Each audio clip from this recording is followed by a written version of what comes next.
Hello. Hello.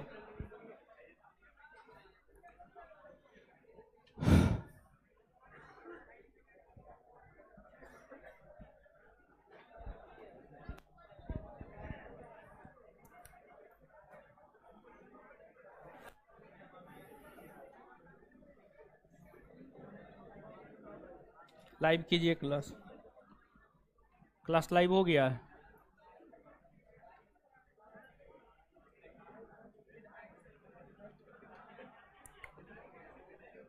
चलिए, क्या हुआ? बैग कौन लेके चला गया? चलिए, गुड इवनिंग सभी को।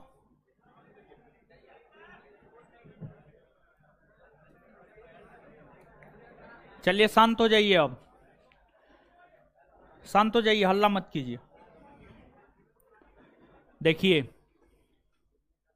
आज से जो है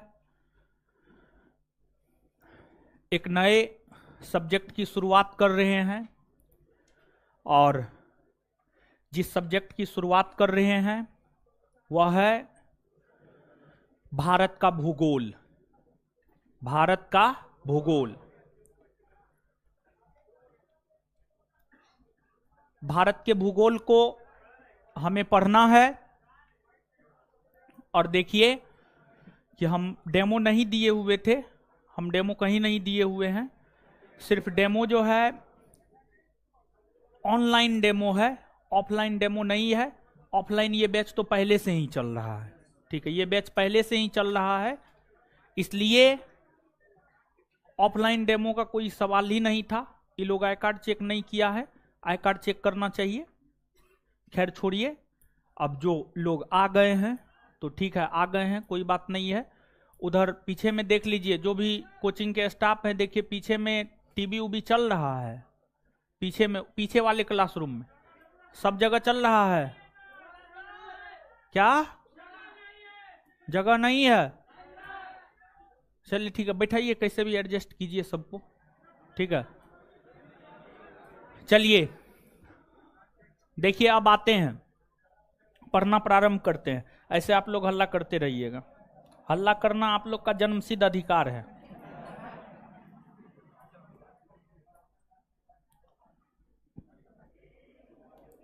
लेकिन आई कार्ड चेक कीजिए, जो भी कोचिंग के स्टाफ हैं सबको बोल रहे हैं कल से आई कार्ड चेक कीजिए। ये कोई नया बैच थोड़े है जी, यानी बैच में नया सब्जेक्ट है, बैच में नया सब्जेक्ट है, समझ गए?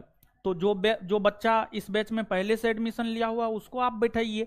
उसके बाद अगर जगह बचता, उसके बाद तो जगह ही नहीं बचता है, ठीक है, बैच तो फुल है, उसके बाद जगह ही नहीं बचता है। तो ना तो एडमिशन लेने के लिए ऑफिस में एडमिशन बंद कर दीजिए, और दूसरी बात यह है कि आई कार्ड चेक करके घुसाइए, ठीक है। ऑनलाइन हम डेमो आपको दे देते हैं, ऑनलाइन एक सप्ताह एक चैप्टर के लिए डेमो दे देते हैं। ऑफलाइन हम डेमो नहीं दे सकते हैं, क्योंकि इस बैच में पहले से ही उतना बच्चा है, माफ कीजिएगा आप लोग हमको। भारत का भूगोल देखिए,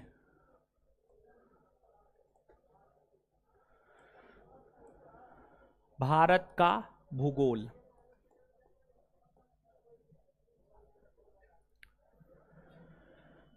जितने भी एक दिवसीय परीक्षा है, सभी एक दिवसीय परीक्षा में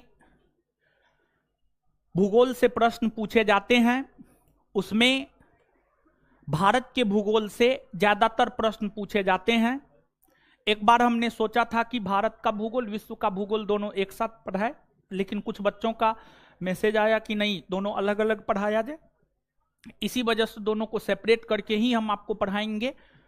तो सबसे पहले हम लोग भारत के भूगोल को पढ़ते हैं, और भारत के भूगोल को पढ़ने के साथ साथ जो है हम लोग इसको पढ़ने के बाद जो हम लोग विश्व का भूगोल भी पढ़ लेंगे। और जहां तक इस बैच का सवाल है, फाउंडेशन बैच है, चीजों को हम आपको सबसे पहले समझाएंगे, समझाने के बाद लिखाएंगे, और लिखाने के बाद हम आपको याद करवाएंगे, ठीक है। एक बार फिर से आप सुन लीजिए, समझाएंगे, समझाने के बाद जो है आपको लिखाएंगे, लिखाने के बाद हम आपको याद करवा देंगे, समझ गए। और जहां तक ऑब्जेक्टिव क्वेश्चन का सवाल है, ऑब्जेक्टिव क्वेश्चन जो है आंसर के साथ उपलब्ध करवा देंगे, आप अपना याद कर लीजिएगा। ऑब्जेक्टिव क्वेश्चन आंसर के साथ उपलब्ध करवा देंगे, आप अपना याद कर लीजिएगा। याद करना होगा याद कीजिएगा, नहीं याद करना होगा आप नहीं कीजिएगा, ये आपका काम है। देखिए, एक तो सबसे पहले ज्योग्राफी शब्द, ज्योग्राफी शब्द को थोड़ा सा आप समझिएगा। ज्योग्राफी भारत का भूगोल, इसका अंग्रेजी होगा Indian geography, Indian geography.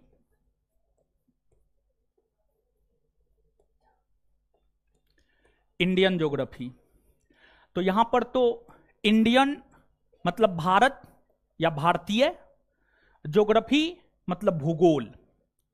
Geography Greek भाषा के दो शब्द जियो प्लस ग्राफो से मिलकर बना है। जो ज्योग्राफी है, ज्योग्राफी, और कोई लड़का बोला था कि आगे वाला बेंच जो है, यानी आगे वाला बेंच पे कोई बैठा हुआ था, उसको खाली उली करवाए हैं आप लोग।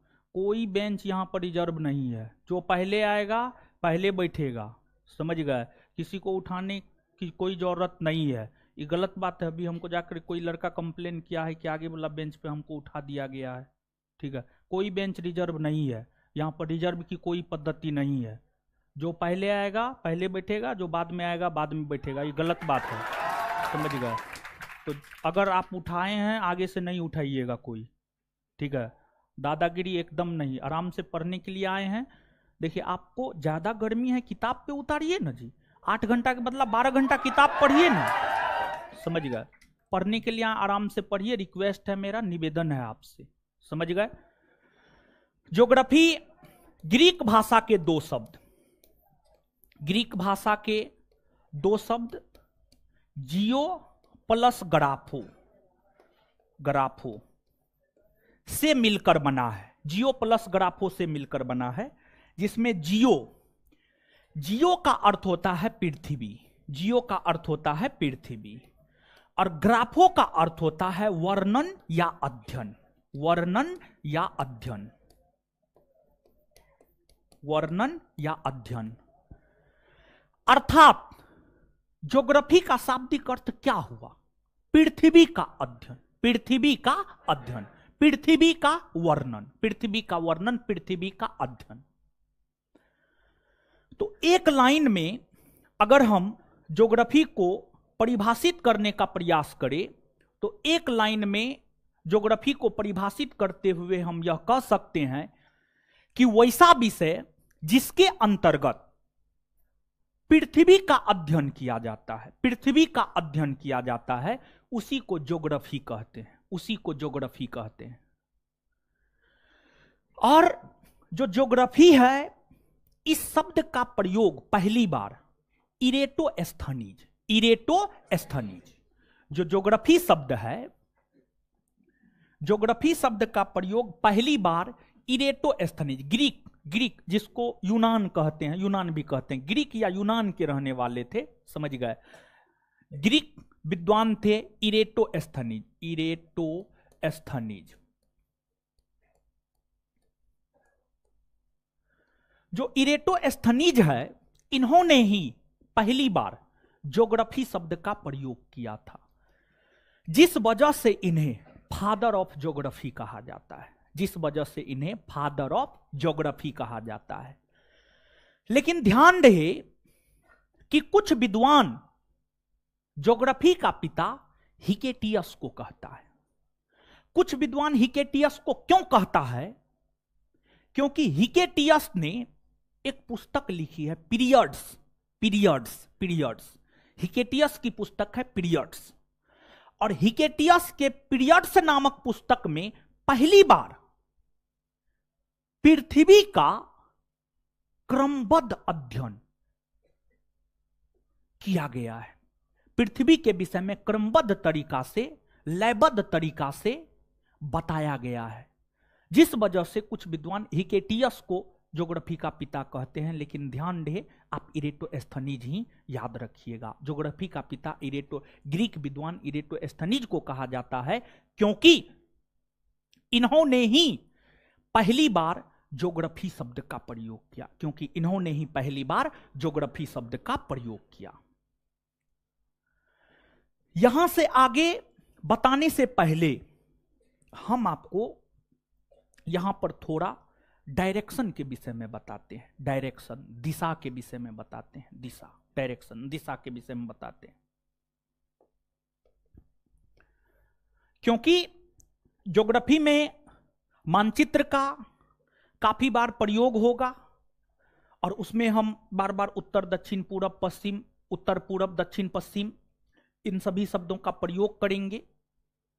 तो ये चीज आपको समझ में आनी चाहिए और आपको जानकर आश्चर्य होगा कि जो 5-6 क्लास का बच्चा होता है वो ये सब बात जानता है डायरेक्शन, लेकिन यहां पर हम भरोसा के साथ कह सकते हैं कि अधिकतर लोग डायरेक्शन नहीं जानते होंगे। जानते हैं? कौन कौन लोग जानते हैं? हाथ खड़ा कीजिए तो। अरे वाह, ना हम ही अति पड़ गए। नहीं, एक बच्चा है मेरे बगल में, एक बच्चा रहता है, वो आकर के जो है हमसे पूछता है, 6 क्लास में वो पढ़ता है और हमको पूरा याद है कि 6 क्लास में हम थे तो हम उतना चीज नहीं जानते थे। समझ, वो आकर के पूछता है कि केप ऑफ गुड होप कहाँ है। समझ, केप ऑफ गुड होप कहाँ है, अंडमान निकोबार द्वीप समूह कहाँ है, लक्षद्वीप कहाँ है, समझ गए, सहारा मरुस्थल कहाँ है। जब जनरल कंपटीशन में आए तब हम ये सब चीज जाने। और देखिए 6 साल का बच्चा आज ये सब चीज पढ़ रहा है। तो बताइए कि निश्चित तौर पर यानी हर बच्चा आज इंग्लिश मीडियम में हर बच्चा पढ़ रहा है। ठीक है, इंग्लिश मीडियम में हर बच्चा पढ़ रहा है, तो हर कोई यूपीएससी क्रैक थोड़े कर देगा। समझ, तो डायरेक्शन आप जानते हैं, लेकिन फिर भी हम अपने मन के तसल्ली के लिए कि हम भी आपको बता दिए हैं, ताकि कल आप ये ना कहे कि हमको डायरेक्शन नहीं मालूम है। तो आप सभी लोग जानते हैं, कोई भी जो मानचित्र होता है, कॉपी हटाइए हो, कोई भी जो मानचित्र होता है उसका जो ऊपरी भाग होता है, ऊपरी भाग उत्तर दिशा को प्रदर्शित करता है। ऊपरी भाग उत्तर दिशा, नीचे वाला भाग दक्षिण, नीचे वाला भाग दक्षिण, दाहिना भाग पूरब, दाहिना भाग पूरब, बायां भाग पश्चिम, बायां भाग पश्चिम। ठीक है, तो ये उत्तर हो गया, ये दक्षिण हो गया, ये पूरब हो गया और ये पश्चिम हो गया। ठीक है, पश्चिम हो गया। ठीक है, अब देखिएगा उत्तर दक्षिण पूरब पश्चिम, उत्तर पूरब, ये जो बीच का हिस्सा होगा इसको हम लोग क्या कहेंगे? उत्तर पूरब, उत्तर पूरब, उत्तर पूरब कहेंगे। फिर ये उत्तर है, ये पश्चिम है, ये बीच का हिस्सा क्या कहलाए? उत्तर पश्चिम, उत्तर पश्चिम, उत्तर पश्चिम कहलाएगा। अब ये दक्षिण है, ये पूरब है, ये बीच का हिस्सा क्या कहलाएगा? दक्षिण पूरब, दक्षिण पूरब कहलाएगा। और ये पश्चिम है, ये दक्षिण है, ये बीच का हिस्सा क्या कहलाएगा? दक्षिण पश्चिम, दक्षिण पश्चिम, दक्षिण पश्चिम कहलाएगा। ठीक है, दक्षिण पश्चिम कहलाएगा। तो ये डायरेक्शन आपको मालूम होना चाहिए, डायरेक्शन आपने देखा है। ठीक है, अब इसके बाद अब यहां से हम लोग आगे बढ़ते हैं, मानचित्र पर आते हैं।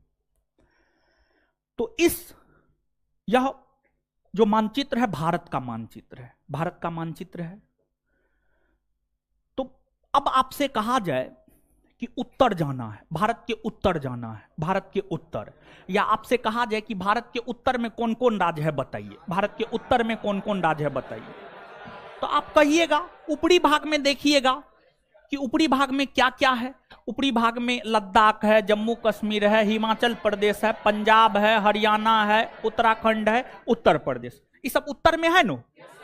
उसके बाद दक्षिण, तो दक्षिण में केरल है, तमिलनाडु है, कर्नाटक है, आंध्र प्रदेश है नो।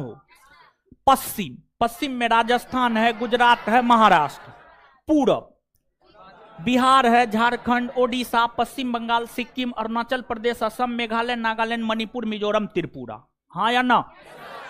ठीक है, तो उत्तर दक्षिण पूरब पश्चिम कुछ क्लियर हो रहा है। और जो है यहां पर अधिकतर लोग भारत के मानचित्र से अवगत होंगे, लेकिन फिर भी हम आपको यहां पर थोड़ी जानकारी दे देते हैं। थोड़ा सा आप देख लीजिए भारत में कौन राज्य कहां है, कहां नहीं है, और घर पे जाकर के ब्लैंक मानचित्र, देखिए अधिकतर लोग भारत के मानचित्र से अवगत हैं, हमको ये चीज पता है, लेकिन फिर भी हम आपको बताते हुए चल रहे हैं, समझ गए, ताकि आपको दिक्कत ना हो। तो भारत में आप सभी लोग जानते हैं, इससे पहले आपके बैच में हम पॉलिटी पढ़ाए हैं। पॉलिटी पढ़ाने के क्रम में हमने आपको ये बात बताया है कि जो अपना भारत है, भारत 28 राज्य और 8 केंद्र शासित प्रदेश में बटा हुआ है, हाँ या ना? 28 राज्य और 8 केंद्र शासित प्रदेश में भारत बटा हुआ है, बटा हुआ है, ठीक है।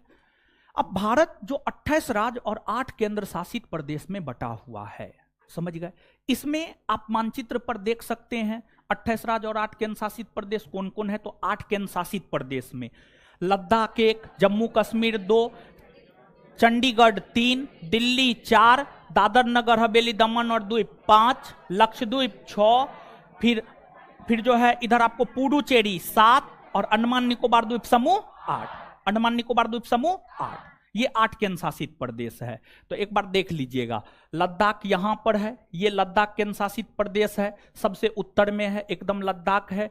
फिर उसके नीचे में जम्मू कश्मीर है, जम्मू कश्मीर है। पहले लद्दाख और कश्मीर, जम्मू कश्मीर दोनों एक ही हुआ करता था, जम्मू कश्मीर कहलाता था, आज 2 भाग में बट गया है, एक आपको लद्दाख कहलाता है और एक आपको जम्मू कश्मीर कहलाता है। तो 2 केंद्र शासित प्रदेश यहां हो गया। फिर एक जो है यहां पर है चंडीगढ़, पंजाब और हरियाणा हिमाचल पर, पंजाब हरियाणा हिमाचल प्रदेश तीनों के बॉर्डर पर लगभग आपको यहां पर चंडीगढ़ है, समझ गए, चंडीगढ़ है। फिर यहां पर हरियाणा और उत्तर प्रदेश के बीच में यहां पर दिल्ली है, हरियाणा और उत्तर प्रदेश के बीच में यहां पर क्या है, दिल्ली, यहां पर दिल्ली है, समझ गए, दिल्ली है। फिर यहां पर दादर नगर हवेली और दमन और द्वीप है, दादर नगर हवेली और दमन और द्वीप है। फिर यहां पर लक्षद्वीप है, क्या है, लक्षद्वीप है। फिर यहां पर पुडुचेरी है, क्या है, पुडुचेरी, पुडुचेरी है। और पुडुचेरी के बाद यहां पर अंडमान निकोबार द्वीप समूह, क्या है, अंडमान निकोबार द्वीप समूह, अंडमान निकोबार द्वीप समूह है। ये तो केंद्र शासित प्रदेश की अवस्थिति को आपने देखा, केंद्र शासित प्रदेश की अवस्थिति को आपने देखा।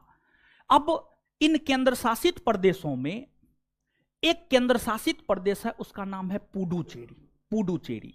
जैसे इस बात से आप अवगत होंगे कि जो अपना राज्य बिहार है, यहां पर अधिकतर बिहार के छात्र ही होंगे, जो अपना राज्य बिहार है, बिहार में टोटल 38 जिला है, हाँ या ना?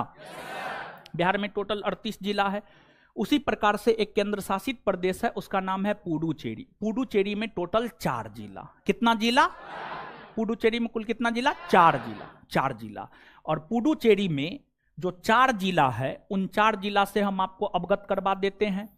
एक तो माहे है, दूसरा आपको यनम है, तीसरा आपको कराईकल है, कराईकल है, और चौथा आपको पुडुचेरी है। चौथा आपको क्या है? पुडुचेरी, चौथा आपको पुडुचेरी है। तो पुडुचेरी केंद्र शासित प्रदेश में 4 जिला, एक माहे, दूसरा यनम, तीसरा कराईकल, चौथा पुडुचेरी। अब इसमें देखिएगा, है सुनिए ना, आप थोड़ा हटा लीजिए, बड़ी दिक्कत हो रहा है। सुनिए, यहाँ पे आ जाइए, यहाँ पे आ जाइए, यहाँ पे देखिए ना, वहां पे बैठ जाइए, इधर थोड़ा फ्री रहेगा ना, थोड़ा ठीक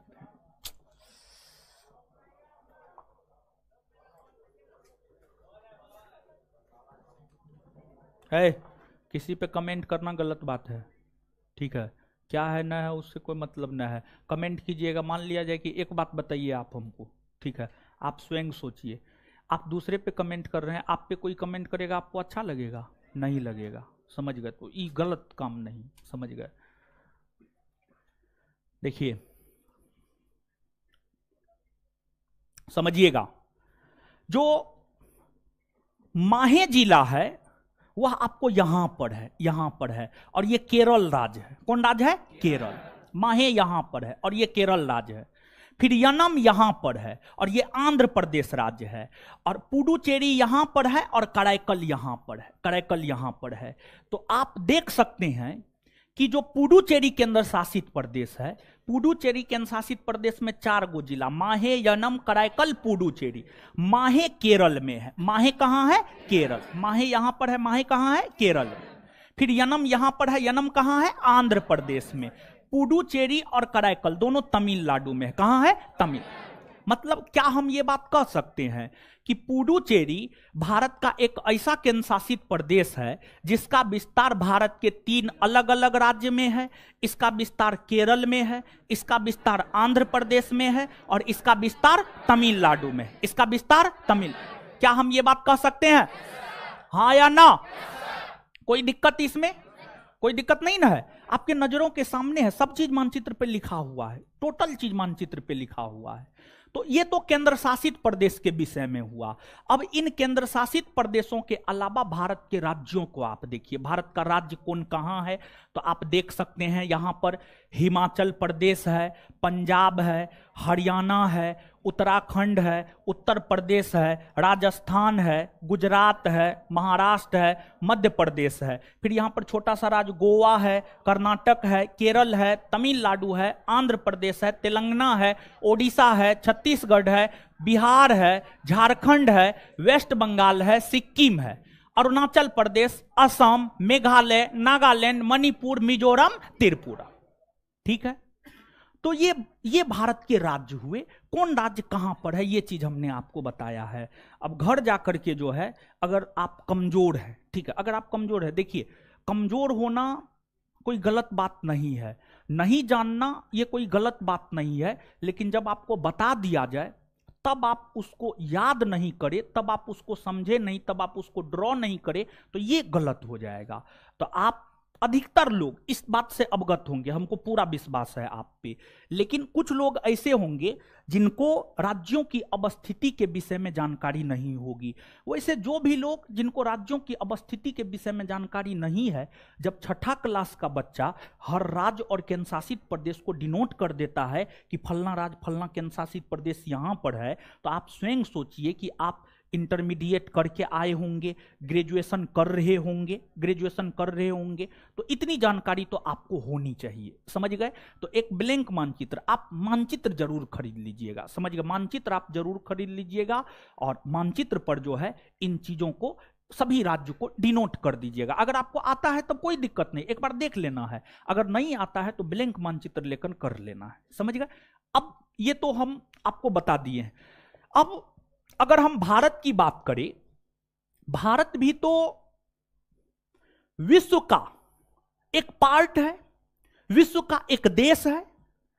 भारत कोई अलग थोड़ी है जी, भारत विश्व का एक देश है, विश्व का एक देश है, विश्व का एक पार्ट है। जैसे बिहार भारत का एक पार्ट है, उत्तर प्रदेश भारत का एक पार्ट है, पश्चिम बंगाल भारत का एक पार्ट है। जैसे आपका नाक, आपका मुंह, आपका कान आपके शरीर का एक पार्ट है, आपके शरीर का एक पार्ट है, और सबको मिलाकर एक मानव शरीर बनता है। जब मुंह, नाक, कान सब चीज मिला दीजिएगा, हाथ पैर सब चीज मिला दीजिएगा, तब जाकर के मानव शरीर बनता है।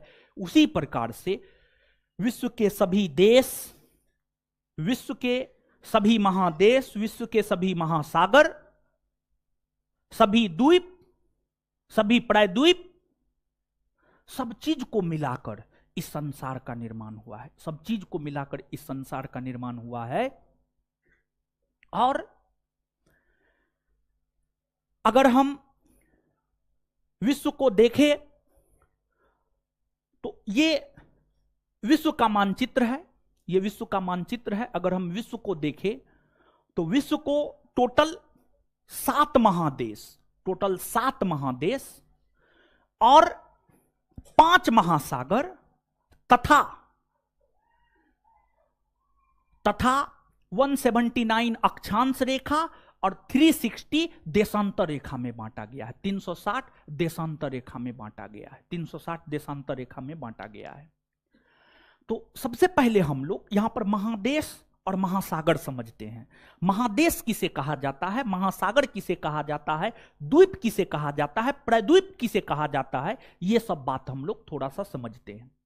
कुछ लोग इन चीजों को जानते भी होंगे, जो जानते हैं अच्छी बात है, जो नहीं जानते हैं वो जानिए।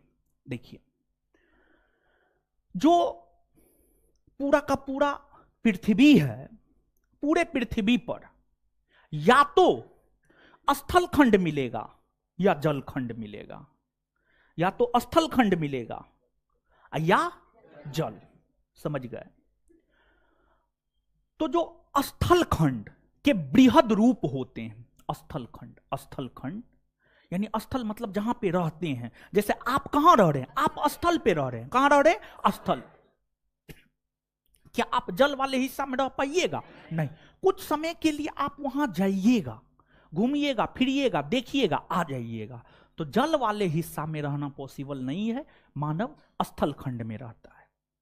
जो अपना पृथ्वी है, पृथ्वी के 71% भूभाग पर, पृथ्वी के 71% भूभाग पर जल का विस्तार है। 71% भूभाग पर जो है जल का विस्तार है, जल का विस्तार है। वहीं 29% भूभाग पर स्थल का विस्तार है। 29% भूभाग पर स्थल का विस्तार है।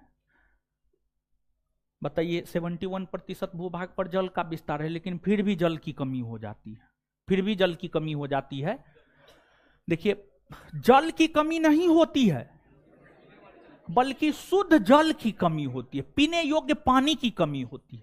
जल की कमी तो इस पृथ्वी पर कभी होगा ही नहीं, लेकिन जो पीने योग्य पानी है, जिसको हम पी सकते हैं, उसकी कमी हो जाती है। समझ गए? पीने योग्य पानी की कमी हो जाती है।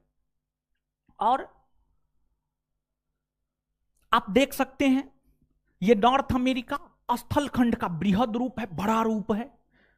ये साउथ अमेरिका स्थल खंड का बृहद रूप है। अफ्रीका स्थल खंड का बृहद रूप है।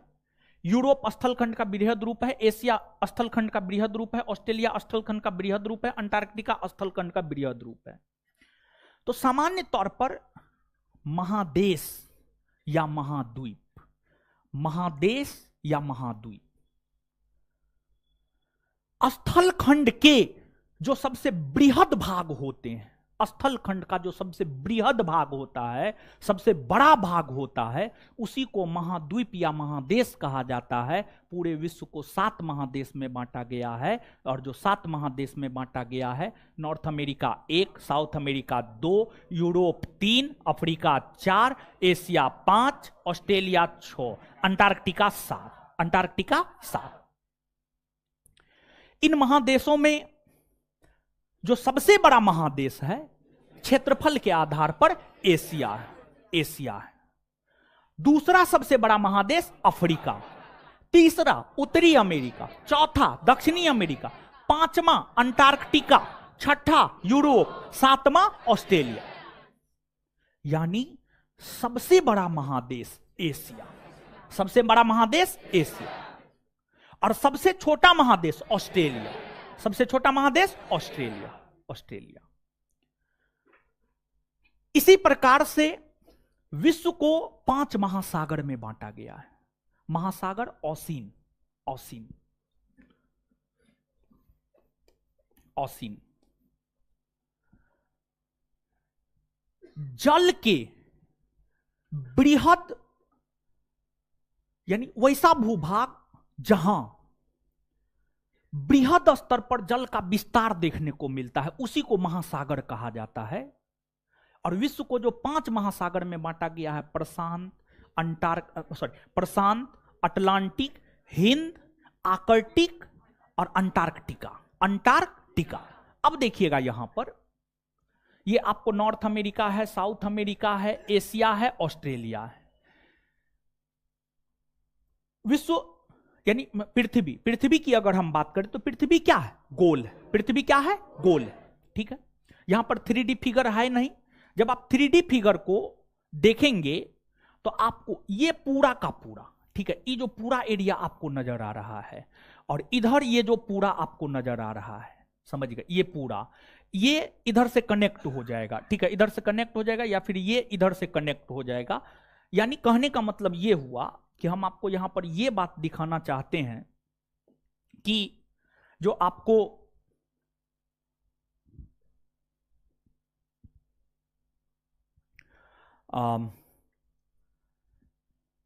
एशिया महादेश, ऑस्ट्रेलिया महादेश, इधर जो है आपको नॉर्थ अमेरिका, साउथ अमेरिका, ठीक है, north America, south America, Asia, Asia के बाद ये ऑस्ट्रेलिया, ऑस्ट्रेलिया के बाद नॉर्थ अमेरिका और साउथ अमेरिका, साउथ अमेरिका। ई चारों के बीच में जब आप 3D फिगर पर देखेंगे तो ये चारों महादेश के बीच में जो महासागर है ये प्रशांत महासागर है, प्रशांत महासागर है। और जो ये प्रशांत महासागर है यह विश्व का सबसे बड़ा और सबसे गहरा महासागर है। विश्व की गहरी गहरी खाइयां प्रशांत महासागर में ही देखने को मिलती है, चाहे मेरियाना गर्त हो या फिर अन्य कोई भी गर्त हो, गहरी गहरी गर्त जो है यहीं पर आपको देखने को मिलती है। तो ये प्रशांत महासागर है। और जो प्रशांत महासागर है यह विश्व का सबसे बड़ा और गहरा महासागर है। तो ये प्रशांत महासागर हो गया। ये आपको अटलांटिक महासागर हो गया। North America, south America, Europe और अफ्रीका के बीच में जो महासागर है अटलांटिक महासागर हो गया। फिर आपको एशिया, अफ्रीका और ऑस्ट्रेलिया के बीच में जो महासागर है ये हिंद महासागर हो गया। और ये ऊपर में जो है आर्कटिक महासागर हो गया, आर्कटिक महासागर हो गया। और ये जो नीचे में है अंटार्कटिका महासागर, नीचे में अंटार्कटिका महासागर। और ध्यान दीजिएगा सबसे बड़ा महासागर प्रशांत महासागर, तो वही सबसे छोटा आर्कटिक, सबसे छोटा आर्कटिक, सबसे छोटा आर्कटिक। ठीक है, तो ये बात तो आप समझ गए होंगे। इतना बात समझ में आया? एक बार बताइए तो, विश्व का सबसे बड़ा महादेश, सबसे बड़ा महादेश, सबसे छोटा, सबसे छोटा ऑस्ट्रेलिया। इसके बाद आगे बताइएगा सबसे बड़ा महासागर, सबसे बड़ा महासागर, सबसे छोटा महासागर आर्कटिक, सबसे छोटा, सबसे छोटा। इतना बात क्लियर?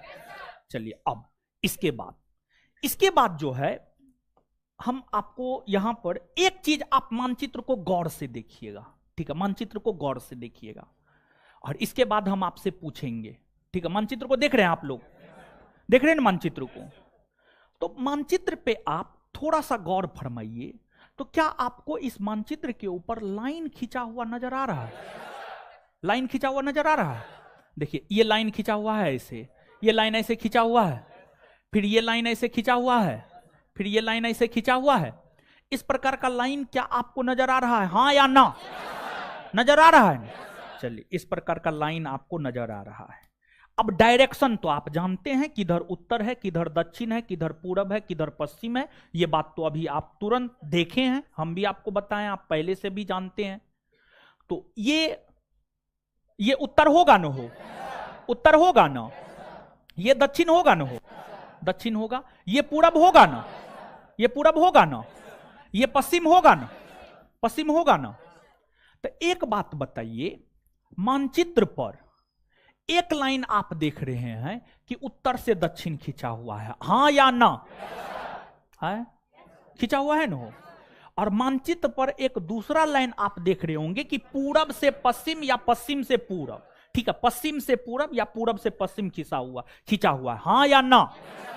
तो मानचित्र के ऊपर जो है एक लाइन उत्तर से दक्षिण खींचा हुआ है और एक लाइन जो है पश्चिम से पूरब खींचा हुआ है, पश्चिम से पूरब। इतना बात क्लियर है? चलिए, अगर आपको इतना बात क्लियर है तो अक्षांश और देशांतर भी आपको क्लियर हो जाएगा। ठीक है, देखिए एक लाइन में अगर कहे तो मानचित्र के ऊपर जो खड़ी लाइन होती है उसको देशांतर, और जो पड़ी लाइन होती है उसको अक्षांश। जो पड़ी लाइन होती है उसको अक्षांश और जो खड़ी लाइन होती है उसको देशांतर। एक लाइन में अगर कहना चाहे तो, या मानचित्र पर उत्तर से दक्षिण की ओर खींची गई लाइन को देशांतर रेखा और पश्चिम से पूरब की ओर खींची गई लाइन को अक्षांश रेखा क्या कहा जाता है? अक्षांश रेखा कहा जाता है। ठीक है, अक्षांश रेखा कहा जाता है। अब यहां पर आप समझिएगा कि देखिए हम ई लाइन खींच रहे हैं, ई लाइन क्या होगा बताइए तो?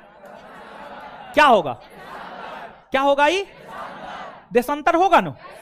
चलिए, अब ये लाइन खींच रहे हैं, बताइए क्या होगा? क्या होगा? क्या होगा?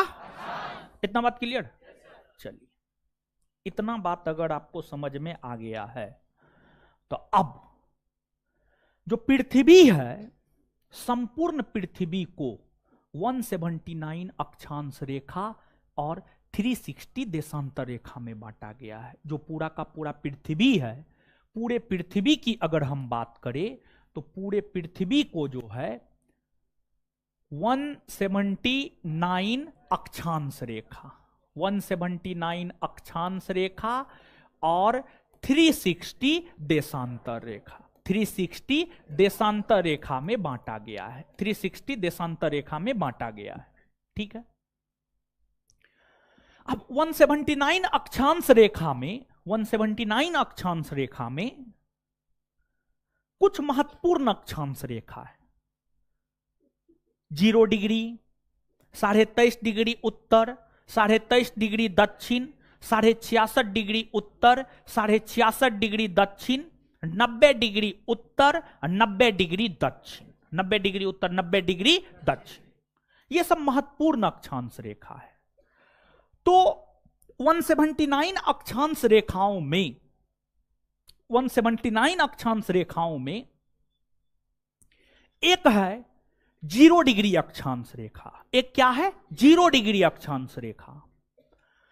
और जो 0 डिग्री अक्षांश रेखा है यह पृथ्वी के लगभग बीचों बीच से होकर गुजरती है, यह पृथ्वी के लगभग बीचों बीच से होकर गुजरती है। तो यह पृथ्वी है, पृथ्वी के बीचों बीच से होकर यह जो रेखा गुजर रही है यह 0 डिग्री अक्षांश रेखा है। क्या है? 0 डिग्री अक्षांश रेखा, ये 0 डिग्री अक्षांश रेखा है। और जो 0 डिग्री अक्षांश रेखा है, 0 डिग्री अक्षांश रेखा को ही हम लोग विषुवत रेखा कहते हैं, या इसी को हम लोग भूमध्य रेखा कहते हैं, या इसी को हम लोग अंग्रेजी में इक्वेटर कहते हैं। अंग्रेजी में इसी को हम लोग इक्वेटर कहते हैं, इक्वेटर कहते हैं। और पृथ्वी को इस संदर्भ में, अभी के संदर्भ में आप वृत्त मान लीजिए। क्या मान लीजिए? वृत्त। वृत्त, वृत्त लगभग गोलाकार होता है, पृथ्वी को लगभग आप गोलाकार मान लीजिए। जब आप पृथ्वी को गोलाकार मानते हैं, वृत्ताकार मानते हैं, तो वृत्त के मध्य से जो रेखा गुजरती है उसे हम लोग क्या कहते हैं? व्यास। क्या कहते हैं? व्यास, व्यास कहते हैं। और व्यास वृत्त को 2 भाग में विभाजित करते हैं। जो व्यास होता है वह वृत्त को 2 भाग में विभाजित करती है। जिस प्रकार से व्यास वृत्त को 2 भागों में, 2 बराबर भागों में विभाजित करती है, उसी प्रकार से जो ये 0 डिग्री अक्षांश रेखा, विषुवत रेखा, भूमध्य रेखा या इक्वेटर है, यह पृथ्वी को 2 बराबर भाग में विभाजित करती है। यह पृथ्वी के 2 बराबर भाग में विभाजित करती है। जब आप इससे ऊपर जाइएगा तो आपको उत्तरी गोलार्ध मिलेगा। इससे ऊपर के पार्ट को उत्तरी गोलार्ध कहा जाता है। क्या कहा जाता है? उत्तरी गोलार्ध। तो ये वाला पार्ट आपको उत्तरी गोलार्ध है। क्या है? उत्तरी गोलार्ध। फिर भूमध्य रेखा, विषुवत रेखा या अक्षांश या इक्वेटर, 0 डिग्री अक्षांश या इक्वेटर से जब आप नीचे आते हैं, दक्षिण आते हैं, तो यह दक्षिणी गोलार्ध कहलाता है। क्या कहलाता है? दक्षिणी गोलार्ध। दक्षिणी गोलार्ध कहलाता है। क्या कहलाता है? दक्षिणी गोलार्ध। दक्षिणी गोलार्ध कहलाता है। तो भूमध्य रेखा जो कि पृथ्वी के बीचों बीच से होकर गुजरती है, पृथ्वी को 2 बराबर भाग में बांटती है, उत्तरी गोलार्ध और दक्षिणी गोलार्ध। उत्तरी गोलार्ध और दक्षिणी। एक बात बताइए, क्या हम ये बात कह सकते हैं कि नॉर्थ अमेरिका, यूरोप, एशिया ये सभी उत्तरी गोलार्ध में है? हां या ना? इसके बाद क्या हम ये बात कह सकते हैं कि अंटार्कटिका और ऑस्ट्रेलिया दक्षिणी गोलार्ध में है? हां? हां या ना? साथ ही साथ क्या हम यहां पर यह बात कह सकते हैं कि जो साउथ अमेरिका है और अफ्रीका है, इन दोनों महादेश का विस्तार दोनों गोलार्ध में है, उत्तरी गोलार्ध में भी है और दक्षिणी गोलार्ध में? क्या हम ये बात कह सकते हैं? हां या ना? इसमें कोई कंफ्यूजन नहीं ना? इसमें तो कोई कंफ्यूजन नहीं होना चाहिए। ये तो बहुत बड़ा बात थोड़े है जी, बहुत बड़ा बात तो नहीं है, समझ गए? अब इसके बाद आते हैं भारत। भारत पर आते हैं। तो जो भारत है, भारत एशिया महादेश में है और भारत यहां है। ये आपको भारत है, समझिए, ये आपको भारत है। तो ये आपको भारत है, तो क्या हम भारत के विषय में कह सकते हैं कि भारत का विस्तार उत्तरी गोलार्ध में है? हाँ, भारत पूरी तरीका से उत्तरी गोलार्ध, भारत पूरी तरीका से उत्तरी गोलार्ध में है। ये बात क्लियर है? इसके बाद हाँ आगे आ रहे हैं ना, रुकिए ना, ठीक है, हड़बड़ाइए नहीं, ठीक है। और इस चैप्टर के विषय में हम आपको बता देते हैं कि जो है ज्योग्राफी पढ़ाना हम शुरू किए हैं, और इस चैप्टर के विषय में हम आपको ये बात बता रहे थे कि ये जो चैप्टर है, इस चैप्टर में बहुत सारी ऐसी बातें होंगी जो आप पहले से जानते होंगे, समझ गए, तो थोड़ा सा धैर्य बना करके रखिए। अब यहां पर जैसे 0 डिग्री अक्षांश रेखा है, पृथ्वी को 2 बराबर भाग में विभाजित करते, उसी प्रकार से एक है 0 डिग्री देशांतर रेखा, 0 डिग्री देशांतर रेखा।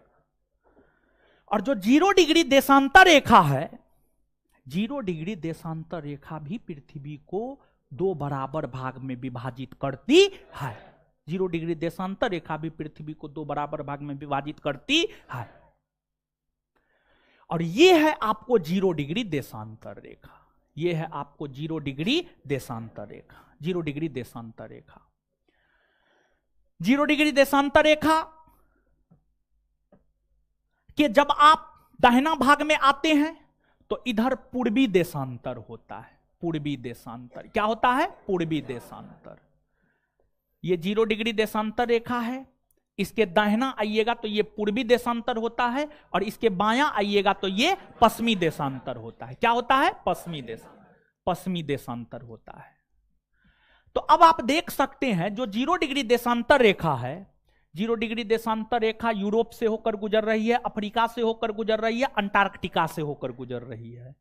तो 0 डिग्री देशांतर रेखा यूरोप, अफ्रीका और अंटार्कटिका से होकर गुजरती है। वहीं 0 डिग्री देशांतर रेखा के पूरब में जो महादेश है, एशिया महादेश है, ऑस्ट्रेलिया महादेश है, और जो पश्चिम में महादेश है, नॉर्थ अमेरिका और साउथ अमेरिका, नॉर्थ अमेरिका और साउथ, नॉर्थ अमेरिका और। तो क्या यहां पर हम यह बात कह सकते हैं कि जो भारत है पूर्वी देशांतर में है? भारत पूर्वी देशांतर में है, क्या हम ये बात कह सकते हैं? हाँ या ना? तो क्या भारत के विषय में हम ये बात कह सकते हैं कि भारत उत्तरी गोलार्ध और पूर्वी देशांतर में? एक लाइन में इस बात को कह सकते हैं, भारत उत्तरी गोलार्ध और पूर्वी देशांतर में स्थित है। क्या इसको समझने में किसी को कोई आपत्ति, कोई कष्ट नहीं ना है? तो भारत उत्तरी गोलार्ध और पूर्वी, उत्तरी गोलार्ध और पूर्वी देशांतर में, ठीक है, यह बात आपको क्लियर हो गया होगा। अब इसके बाद यहां से थोड़ा सा और आगे बढ़ते हैं, ठीक है। अब देखिएगा आप यहां पर कि हमने आपको यह बताया है कि पूरे पृथ्वी को 179 अक्षांश रेखा में बांटा गया है, 179 अक्षांश रेखा में बांटा गया है। तो यह है आपको 0 डिग्री अक्षांश रेखा, 0 डिग्री अक्षांश रेखा। और 0 डिग्री अक्षांश रेखा को विषुवत, भूमध्य, जो भी कहना है आप कहिए। इससे ऊपर जाते हैं तो उत्तरी गोलार्ध होता है, इससे ऊपर जाते हैं क्या होता है? उत्तरी गोलार्ध। क्या होता है? उत्तरी गोलार्ध। अब देखिएगा उत्तरी गोलार्ध में 0 के बाद क्या आता है? 1, 2, 3, 4, 5, 6, 7, इस प्रकार से आप आगे बढ़िएगा। तो इसके ऊपर जाइएगा तो आपको मिलेगा 1 डिग्री उत्तरी अक्षांश रेखा, और ऊपर जाइएगा तो 2 डिग्री उत्तरी अक्षांश रेखा, और ऊपर जाइएगा 3 डिग्री उत्तरी अक्षांश रेखा, 4 डिग्री उत्तरी अक्षांश रेखा, 5 डिग्री उत्तरी अक्षांश रेखा, 6 डिग्री उत्तरी अक्षांश रेखा, और 90 डिग्री तक उत्तरी अक्षांश रेखा आपको मिलेगा। 90 डिग्री तक उत्तरी अक्षांश रेखा मिलेगा। और जो 90 डिग्री उत्तरी अक्षांश रेखा होता है, इसको उत्तरी ध्रुव कहा जाता है, उत्तरी ध्रुव, नॉर्थ पोल कहा जाता है, नॉर्थ पोल कहा जाता है 90 डिग्री तक। तो ध्यान दीजिएगा 0 डिग्री से जब ऊपर जाते हैं तो कौन गोलार्ध माना जाएगा? उत्तरी गोलार्ध। उत्तरी गोलार्ध में 1 डिग्री उत्तरी अक्षांश रेखा से लेकर कितना डिग्री उत्तरी अक्षांश रेखा तक मिलेगा? 90 डिग्री उत्तरी अक्ष, 90 डिग्री उत्तरी। जैसे उत्तरी गोलार्ध में 1 डिग्री से लेकर 90 डिग्री तक उत्तरी अक्षांश रेखा मिलता है, और 90 डिग्री उत्तरी अक्षांश रेखा को उत्तरी ध्रुव कहते हैं, उसी प्रकार से दक्षिणी गोलार्ध में भी 1 डिग्री दक्षिणी अक्षांश रेखा, 2 डिग्री दक्षिणी अक्षांश रेखा, 3 डिग्री दक्षिणी अक्षांश रेखा, उसी प्रकार से दक्षिणी गोलार्ध में भी 90 डिग्री तक दक्षिणी अक्षांश रेखा मिलेगा। और जो 90 डिग्री दक्षिणी अक्षांश रेखा होता है, 90 डिग्री दक्षिणी अक्षांश रेखा को हम लोग दक्षिणी ध्रुव कहते हैं, दक्षिणी ध्रुव कहते हैं, दक्षिणी ध्रुव कहते हैं, ठीक है, दक्षिणी ध्रुव कहते हैं।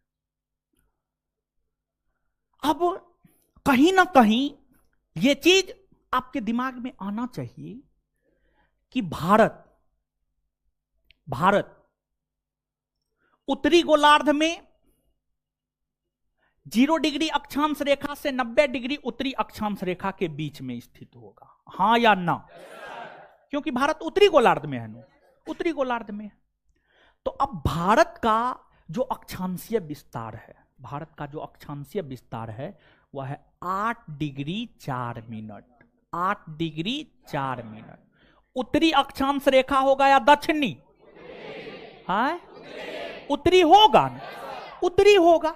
8 डिग्री 4 मिनट उत्तरी अक्षांश रेखा से लेकर 37 डिग्री 6 मिनट उत्तरी अक्षांश रेखा, 37 डिग्री 6 मिनट उत्तरी अक्षांश रेखा।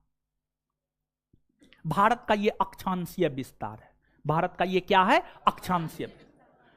तो क्या हम यह बात कह सकते हैं भारत उत्तरी गोलार्ध में 8 डिग्री उत्तरी अक्षांश रेखा से 37 डिग्री 6 मिनट उत्तरी अक्षांश रेखा के बीच में फैली हुई है, हां या ना? कह सकते हैं। अब एक बात बताइएगा, 8 डिग्री 4 मिनट उत्तरी अक्षांश रेखा, 8 डिग्री 4 मिनट उत्तरी अक्षांश रेखा और 37 डिग्री 6 मिनट उत्तरी अक्षांश रेखा के बीच में 23.5 डिग्री उत्तरी अक्षांश रेखा आएगा या नहीं आएगा? जैसे 5 और 15 के बीच में 10 आएगा, 5 और 15 के बीच में 10 आएगा ना? तो वैसे ही 8 डिग्री 4 मिनट उत्तरी अक्षांश रेखा और 37 डिग्री 6 मिनट उत्तरी अक्षांश रेखा के बीच में 23.5 डिग्री उत्तरी अक्षांश रेखा नहीं आएगा? आएगा ना? तो अब 8 डिग्री 4 मिनट उत्तरी अक्षांश रेखा और 37 डिग्री 6 मिनट उत्तरी अक्षांश रेखा के बीच में जो 23.5 डिग्री उत्तरी अक्षांश रेखा आता है, उस 23.5 डिग्री उत्तरी अक्षांश रेखा को ट्रॉपिक ऑफ कैंसर यानी हिंदी में कर्क रेखा कहते हैं। अंग्रेजी में ट्रॉपिक ऑफ कैंसर और हिंदी में कर्क रेखा कहते, हिंदी में कर्क रेखा कहते हैं। तो ये है आपको कर्क रेखा। क्या है? कर्क रेखा। ये आपको कर्क रेखा है, कर्क रेखा है। तो 8 डिग्री 4 मिनट उत्तरी से 37 डिग्री 6 मिनट उत्तरी के बीच में 23.5 डिग्री उत्तरी अक्षांश रेखा आता है और 23.5 डिग्री उत्तरी अक्षांश रेखा को हम लोग क्या कहते हैं? कर्क रेखा। 23.5 डिग्री उत्तरी अक्षांश रेखा को क्या कहते हैं? कर्क रेखा। मतलब कर्क रेखा भारत से होकर गुजरती है या नहीं गुजरती है? गुजरती है ना? कर्क रेखा भारत से होकर गुजरती है। अब कर्क रेखा भारत से होकर गुजरती है। कर्क रेखा भारत के 8 राज्यों से होकर गुजरती है। कर्क रेखा भारत के 8 राज्यों से होकर गुजरती है। और कर्क रेखा भारत के जिन 8 राज्यों से होकर गुजरती है वो है गुजरात, राजस्थान, मध्य प्रदेश, छत्तीसगढ़, झारखंड, पश्चिम बंगाल, त्रिपुरा और मिजोरम। त्रिपुरा और मिजोरम। गुजरात 1, राजस्थान 2, मध्य प्रदेश 3, छत्तीसगढ़ 4, झारखंड 5, पश्चिम बंगाल 6, त्रिपुरा 7 और मिजोरम 8। मिजोरम 8। यही 8 राज्य से होकर गुजरती है। और क्या आपको कर्क रेखा ऐसा नहीं एहसास हो रहा है कि लगभग भारत के बीचों बीच से होकर गुजर रही है? क्या ऐसा एहसास आपको नहीं हो रहा?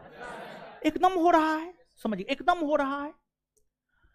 कर्क रेखा एक ऐसी काल्पनिक रेखा है जो भारत के लगभग बीचों बीच से होकर गुजरती है। और जब भारत के बीचों बीच से होकर गुजरती है तो स्वाभाविक सी बात है, हम कह सकते हैं कि कर्क रेखा भारत को दो बराबर भाग में, लगभग दो बराबर भाग में विभाजित करती है। कर्क रेखा के ऊपर जाएंगे उत्तर भारत और नीचे आएंगे दक्षिण, नीचे आएंगे दक्षिण, नीचे आएंगे दक्षिण भारत। अब जब आप कर्क रेखा के ऊपर जाइएगा उत्तर भारत, नीचे आइएगा दक्षिण भारत, ठीक है। यूपीपीसीएस का पूछा हुआ यह क्वेश्चन है, कौन ऐसी काल्पनिक रेखा है जो भारत को लगभग दो बराबर भाग में विभाजित करती है, तो इसका उत्तर होगा कर्क रेखा। क्या होगा? कर्क। अब देखिएगा कि कर्क रेखा जो भारत के 8 राज्यों से होकर गुजरती है, उसको याद रखने का ट्रिक है मित्र पर गमछा झाड़। लेकिन हम एक नया ट्रिक इजाद किए हैं, गरम छाछ पी तृप्ति मिलेगी। समझ गए? गरम छाछ पी तृप्ति मिलेगी, गरम छाछ पी तृप्ति मिलेगी। ग से गुजरात,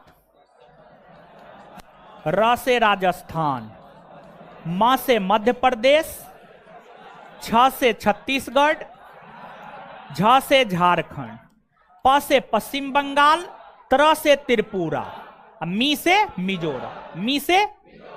देखिए एक बात बताइए, ये भारत है, भारत का ये कौन भाग है? हो कौन भाग? पश्चिम या पूरब? पश्चिम ना हो, पश्चिम, पश्चिम। और जब ये भारत का पश्चिमी भाग है तो स्वाभाविक सी बात है, ये क्या हो जाएगा? भारत का पूर्वी भाग। क्या हो जाएगा? पूर्वी भाग, पूर्वी भाग। तो एक बात आप देखिएगा, कर्क रेखा भारत के पश्चिम में सबसे पहले गुजरात, फिर राजस्थान, फिर मध्य प्रदेश, फिर छत्तीसगढ़, झारखंड, पश्चिम बंगाल, त्रिपुरा और मिजोरम। इस ट्रिक को देखिए, ग से गुजरात, फिर र से राजस्थान, म से मध्य प्रदेश, छ से छत्तीसगढ़, झ से झारखंड, प से पश्चिम बंगाल, त्र से त्रिपुरा, मी से। तो मित्र पर गमछा झाड़ के बदले अगर आप इस ट्रिक को याद रख लीजिएगा तो आपको पश्चिम से पूरब में क्रम भी याद हो जाएगा, पश्चिम से पूरब में क्रम भी याद हो जाएगा। फिर क्रम अलग से करने की कोई जरूरत नहीं है। अगर मान लिया जाए कि पश्चिम से पूरब में क्रम आपको याद है और पूरब से पश्चिम में पूछ दिया तो क्या आप नहीं बता पाइए? बता दीजिएगा ना। तो मित्र पर गमछा झाड़ पुराना हो गया है, उसको भूल करके नया ये ट्रिक आप याद रख लीजिएगा। देखिए यहां पर एक चीज बताते हैं, हर बैच में बताते हैं तो आपके बैच में भी बता रहे हैं, ठीक है।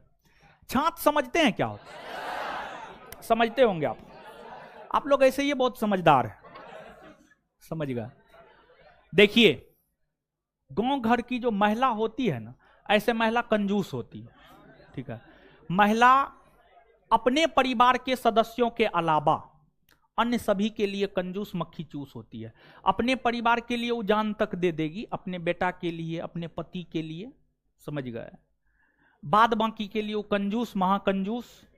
जो कहना है आप कह लीजिए, जो कहना है कर लीजिए ना अपना, आप अपना समझ जाइए। अब जो महिला होती है, गांव घर की महिला, अगर उनके यहाँ गाय भैंस है तो वो जो है दूध गर्म करके छाली निकाल करके रखती है, ठीक है। छाली समझते हैं ना? अरे दूध को गर्म करने के बाद उस पर जो ऊपरी परत बनता है उसी को छाली कहा जाता है हम लोग के साइड में, समझ गए। तो लगभग महीना दिन तक किसी बर्तन में रखने के बाद, 1 महीना पूरा होने के बाद जो है उसको अलग बर्तन में ले करके उसको मथती है, समझिए। मथती है, एक रही होता है, समझिए। रही समझते हैं? जिससे दाल को घाटा जाता है, ठीक है, ऐसे ऐसे करके, समझ गए। उसी को रही कहा जाता है। तो एक बर्तन में छाली लेकर के जो है उसको मथती है, तो फिर होता यह है कि क्रीम ऊपर आ जाता है और जलीय पदार्थ नीचे चले जाते हैं, ठीक है। तो जो क्रीम ऊपर आ जाता है उसको जब आप आग पे चढ़ाइएगा तो उससे घी प्राप्त होता है, और जो पानी होता है, पानी को देहाती भाषा में घोर कहा जाता है, इसमें घोर कहा जाता है, घोर, समझे। हाँ जो भी है समझे। गांव घर में जिस रोज ये काम होता है उस रोज उसके परिवार में जो है बड़ी बजका बनेगा, समझ गए, क्योंकि उसमें जो है उसका प्रयोग हो जाता है। ठीक है, वही जो पानी का बचा यानी दूध का छाली का जो बचा हुआ पानी वाला पार्ट होता है, उसी को जब सुधा जैसी कंपनी, अमूल जैसी कंपनी पैक कर देती है तो उसी को छाछ कहा जाता है, समझ गए। और छाछ मुख्य तौर पर जब आपके पेट का आंतरिक क्रिया ठीक ठाक नहीं होता है, खाना उना सही से नहीं पच रहा होता है, तब जाकर के जो है छाछ पीता है लोग। और जब छाछ पीजिएगा तो थोड़ा सा जो है पेट ठीक ठाक हो जाएगा, संतुष्टि मिलेगा, तृप्ति। तृप्ति का मतलब सेटिस्फैक्शन, समझ गए, सेटिस्फैक्शन मतलब संतुष्टि, समझिए, संतुष्टि मिलेगा।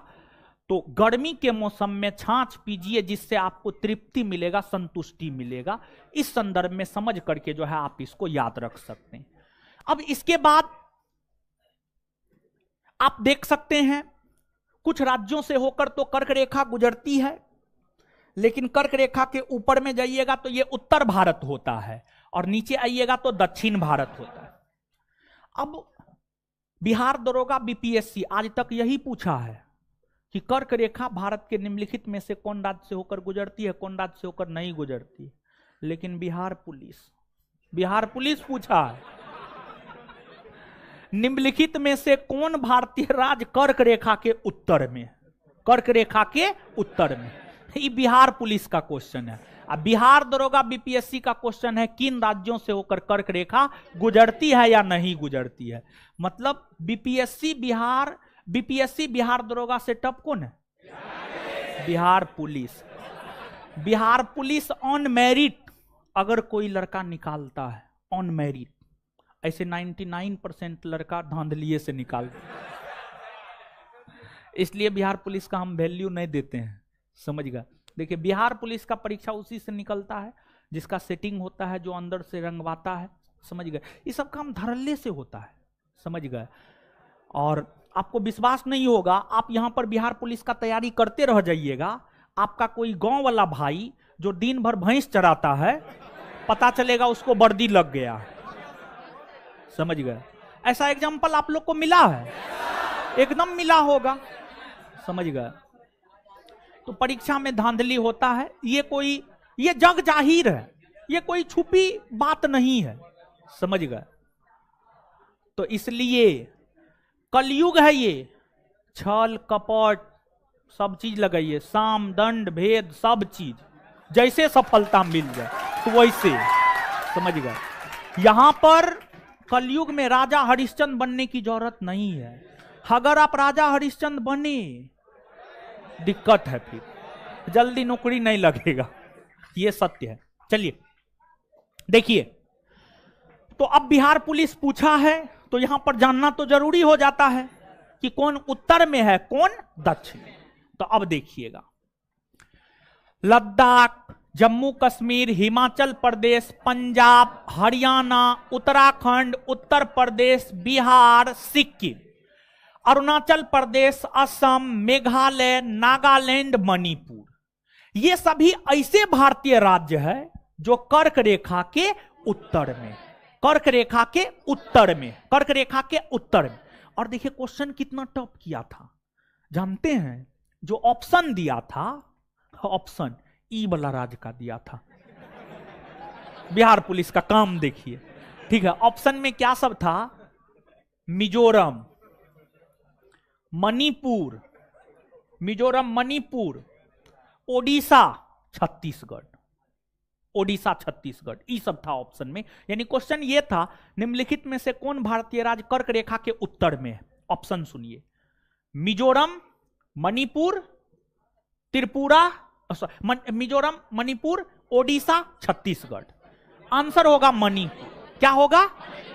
देखिए इधर वाला जो है ना थोड़ा सा याद नहीं रहता है, ठीक है, इधर वाला थोड़ा सा याद नहीं रहता है। एक चीज यहां पर आप जानिए कि ये जो 7 गो राज्य है ना, अरुणाचल प्रदेश सबसे ऊपर में, अरुणाचल प्रदेश है, फिर ये असम है, मेघालय है, नागालैंड है, मणिपुर है, मिजोरम है और त्रिपुरा है। गिनिएगा तो 7 गो हो जाएगा। अरुणाचल प्रदेश 1, असम 2, मेघालय 3, नागालैंड 4, मणिपुर 5, मिजोरम 6, त्रिपुरा 7। इन 7 राज्यों को 7 सिस्टर, 7 बहनों वाली राज्य कहा जाता है। और इन 7 राज्यों को 7 सिस्टर यानी 7 बहनों वाली राज्य इस वजह से कहा जाता है क्योंकि ये सभी राज्य परस्पर एक दूसरे पर निर्भर है, परस्पर एक दूसरे पर निर्भर है। क्यों निर्भर है? आप किसी और पर क्यों निर्भर होते हैं? मान लिया जाए कि आपके रूम में आप रात में 12 बजे खाना बनाने के लिए गए और मान लिया जाए कि नमक ही नहीं, ठीक है, नमक ही नहीं है, बिना नमक का खाना बनेगा? तो पड़ोसी से लीजिएगा ना। तो मतलब आपके पास नमक नहीं है तो आप पड़ोसी पर निर्भर हुए नमक के लिए। तो निर्भरता किसी के ऊपर, जैसे कि मान लीजिए अभी आप अपने गार्जियन के ऊपर निर्भर है, अभी आप अपने माता पिता के ऊपर निर्भर है। अभी आप अपने माता पिता के ऊपर निर्भर इसलिए हैं क्योंकि आप कमाते नहीं हैं, आप कमाते नहीं है इसलिए माता पिता के ऊपर निर्भर है। अगर कमाने लगिएगा तो माता पिता के ऊपर निर्भर थोड़े रहिएगा, नहीं रहिएगा। तो मतलब कहीं ना कहीं आपकी कमजोरी है कि आप कमाते नहीं, इसलिए माता पिता के ऊपर निर्भर है। तो इन राज्यों में, सब राज्य में सब चीज का उत्पादन नहीं होता है। कोई राज्य गेहूं उगाता है तो कोई चावल, और कोई सरसों उगाता है तो कोई मक्का। हर राज्य में हर चीज का उत्पादन नहीं होता है, हर राज्य में हर चीज का उत्पादन नहीं होता है। और ये सब राज्य भारत के अन्य राज्यों से बहुत कम कनेक्टेड है, बहुत कम। देखिए ना, यहां पर बीच में बांग्लादेश आ जाता है, फिर देखिए यहां पर कनेक्शन बहुत छोटा है। और जब तक कांग्रेस की सरकार रही थी, कांग्रेस की सरकार, देखिए कांग्रेस, बंकिम चंद्र चटर्जी बहुत बड़े विद्वान थे, बहुत बड़े साहित्यकार थे। वे कह के चले गए हैं कांग्रेस के लोग पदों के भूखे राजनीतिज्ञ हैं, यानी कांग्रेस के लोग पद का भूखा होता है। देख लीजिए ना ज्योतिरादित्य सिंधिया को, समझ गए, देख लीजिए ना सचिन पायलट को, समझिए, देखिए ये सबको। और भी बहुत सारा एग्जांपल है कांग्रेस के भीतर, समझ गए। तो कांग्रेस जो है यानी वोट बैंक की राजनीति करता है। यह सब राज्य का राजनीतिक तौर पर बहुत ज्यादा महत्व नहीं है क्योंकि लोकसभा राज्यसभा सीट इन राज्यों में कम है। लेकिन हमारे मोदी जी ने नारा दिया है सबका साथ सबका विकास। तो मोदी जी भारत के सिर्फ इन राज्यों पर ध्यान नहीं दिया बल्कि इन राज्यों पर भी मोदी जी ध्यान दिए, समझ गए। तो मोदी जी के आने के बाद जो है थोड़ा सा कनेक्टिविटी इन राज्यों का भारत के अन्य राज्यों के साथ बढ़ गया है, ठीक है। अब ये राज्य पहले की तुलना में थोड़ा बेहतर स्थिति में है। तो इन राज्यों का कनेक्शन भारत के अन्य राज्यों से बहुत कम था। तो इन राज्यों का भारत के अन्य राज्यों से कनेक्शन कम था। तो अब आप स्वयं सोचिए, ये सभी राज्य आपस में ना एक दूसरे पर निर्भर होगा, अन्य राज्यों से इनका कनेक्शन होगा। मान लिया जाए कि आपका भाई आपके पास रहेगा तब ना आप उसके रूम से नमक उठा लाइएगा। आपका भाई आपके रूम के बगल में नहीं रहता, वो 5 किलोमीटर दूर में रहता है, तो आपका जो पड़ोसी है वही ना आपको मदद करेगा कि रात को 12 बजे आपका भाई नमक लेकर के आएगा। नहीं ना आएगा, नमक लेकर के नहीं आएगा। तो मतलब इन राज्यों में आपसी निर्भरता, इन राज्यों में आपसी निर्भरता बनी हुई है, जिस वजह से इन राज्यों को 7 सिस्टर की श्रेणी में रखा जाता है, 7 सिस्टर की श्रेणी में रखा जाता है। और सीधा देखिए ना, 7 सिस्टर में से 2 राज्य से होकर तो कर्क रेखा गुजरबे करती है, मिजोरम और त्रिपुरा। उसके अलावा जो भी 7 सिस्टर के अंतर्गत राज्य आता है सब कर्क रेखा के उत्तर में, टोटल कर्क रेखा के उत्तर में। किधर है? उत्तर में। आप देख लीजिए, मणिपुर, नागालैंड, असम, मेघालय, अरुणाचल प्रदेश सब उत्तर में है। दूर से तो गुजरबे करती है, और जिससे होकर गुजरती है वहां पर दक्षिण उत्तर करने का कोई सवाल पैदा नहीं होता है। बात को समझे? तो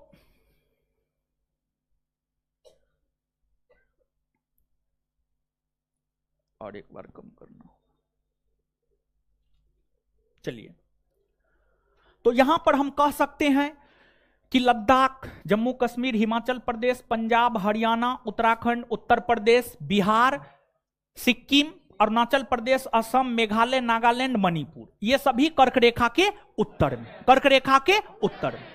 फिर महाराष्ट्र, गोवा, कर्नाटक, केरल, तमिलनाडु, आंध्र प्रदेश, तेलंगाना, ओडिशा, ये सभी राज्य कर्क रेखा के दक्षिण में है। हाँ या ना? कह सकते हैं ना? तो कौन राज्य कर्क रेखा से होकर गुजरती है?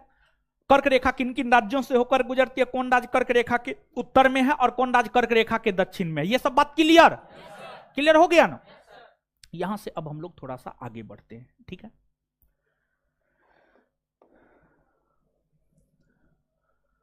अब यहां पर आप समझिएगा,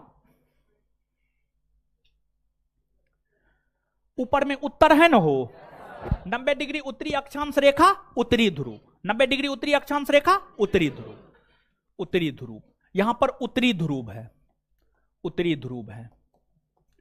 उसी प्रकार से नीचे आइएगा तो नीचे 90 डिग्री दक्षिणी अक्षांश रेखा है ना हो, और 90 डिग्री दक्षिणी अक्षांश रेखा को दक्षिणी ध्रुव, 90 डिग्री दक्षिणी अक्षांश रेखा को दक्षिणी ध्रुव क्या कहा जाता है? दक्षिणी ध्रुव, दक्षिणी ध्रुव, दक्षिणी ध्रुव।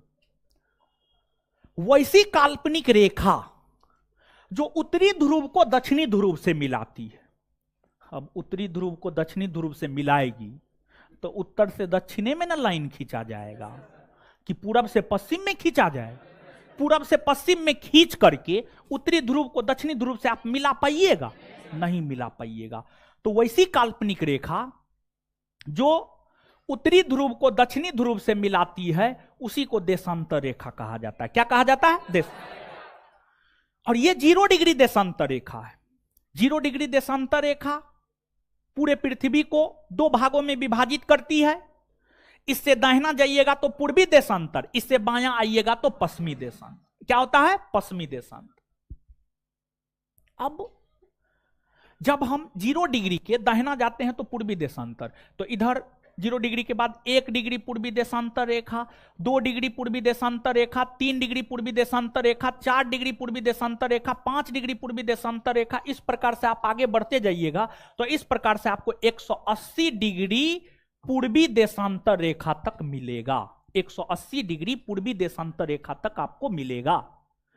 उसी प्रकार से जब आप 0 डिग्री के बायां साइड आइएगा तो यहां पर पश्चिमी देशांतर, और पश्चिमी देशांतर में भी 1 डिग्री पश्चिमी देशांतर रेखा, 2 डिग्री पश्चिमी देशांतर रेखा, 3 डिग्री पश्चिमी देशांतर रेखा, और इधर भी 180 डिग्री तक पश्चिमी देशांतर रेखा मिलेगा। 180 डिग्री तक पश्चिमी देशांतर रेखा मिलेगा। समझ गए? तो एक है 0 डिग्री देशांतर रेखा, यह है 0 डिग्री देशांतर रेखा, 0 डिग्री देशांतर रेखा, 0 डिग्री देशांतर रेखा। और 0 डिग्री देशांतर रेखा के पूरब में 180 डिग्री तक पूर्वी देशांतर रेखा, और 0 डिग्री देशांतर रेखा के पश्चिम में 180 डिग्री तक पश्चिमी देशांतर रेखा, 180 डिग्री तक पश्चिमी देशांतर। तो क्या हम यह बात कह सकते हैं कि जो अपना देश भारत है वह 0 डिग्री देशांतर रेखा और 180 डिग्री पूर्वी देशांतर रेखा के बीच में स्थित है? हाय बोलिए ना, हाँ या ना? कह सकते हैं ना?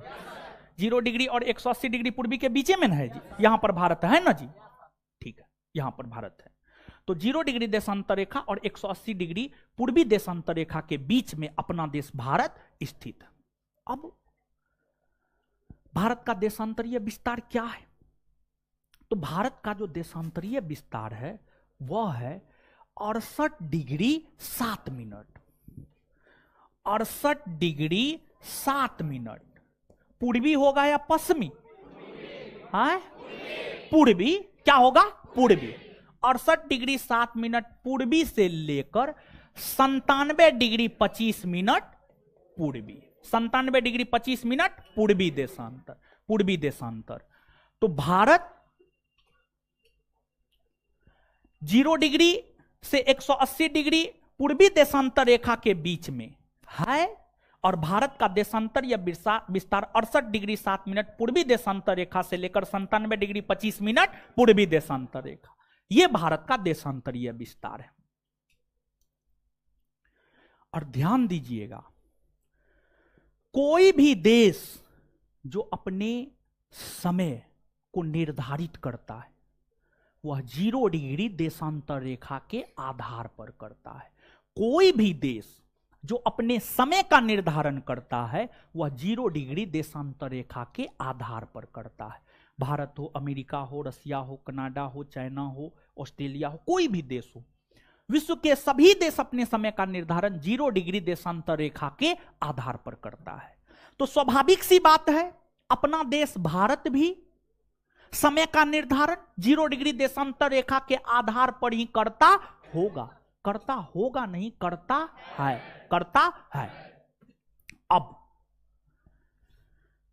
68 डिग्री 7 मिनट और 97 डिग्री 25 मिनट के बीच में 82.5 डिग्री पूर्वी देशांतर रेखा आएगा कि नहीं आएगा? नो 68 और 97 के बीच में 82.5 नहीं आएगा? एकदम आएगा। तो 68 डिग्री 7 मिनट और 97 डिग्री 25 मिनट के बीच में एक पूर्वी देशांतर रेखा है, 82.5 डिग्री पूर्वी देशांतर रेखा। और जो 82.5 डिग्री पूर्वी देशांतर रेखा है, 82.5 डिग्री पूर्वी देशांतर रेखा को भारत का मानक समय रेखा कहा जाता है। इसको भारत का मानक समय रेखा इसलिए कहा जाता है क्योंकि 82.5 डिग्री पूर्वी देशांतर रेखा पर जो समय होता है वही समय पूरे भारतवर्ष में होता है। 82.5 डिग्री पूर्वी देशांतर रेखा पर जो समय है वही समय कश्मीर में भी होगा, वही समय कन्याकुमारी में भी होगा, वही समय अरुणाचल प्रदेश में भी होगा और वही समय गुजरात में भी होगा। अगर 82.5 डिग्री पूर्वी देशांतर रेखा पर अभी रात का 8:53 हो रहा है, कश्मीर में भी 8:53 है, कन्याकुमारी में भी 8:53, अरुणाचल प्रदेश में भी 8:53 और गुजरात में भी 8:53। पूरे भारतवर्ष में 8:53 हो रहा होगा। पूरे भारतवर्ष में कहीं भी ऐसा नहीं होगा कि 8:60 जो है 60 हो गया है या 9:10 हो गया। नहीं, 8:53 का मतलब 8:53 ही, समझ गए।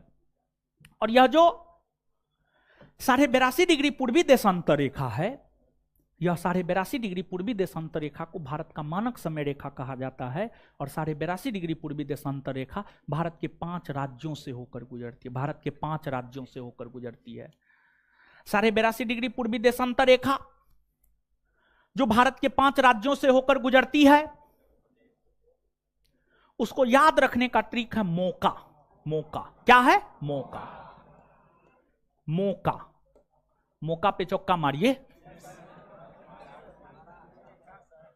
एम से मध्य प्रदेश, ओ से ओडिशा, ओ से ओडिशा, यू से उत्तर प्रदेश, सी से छत्तीसगढ़, सी से छत्तीसगढ़, ए से आंध्र प्रदेश, ए से, ये है 82.5 डिग्री पूर्वी देशांतर रेखा। देखिए ध्यान दीजिएगा।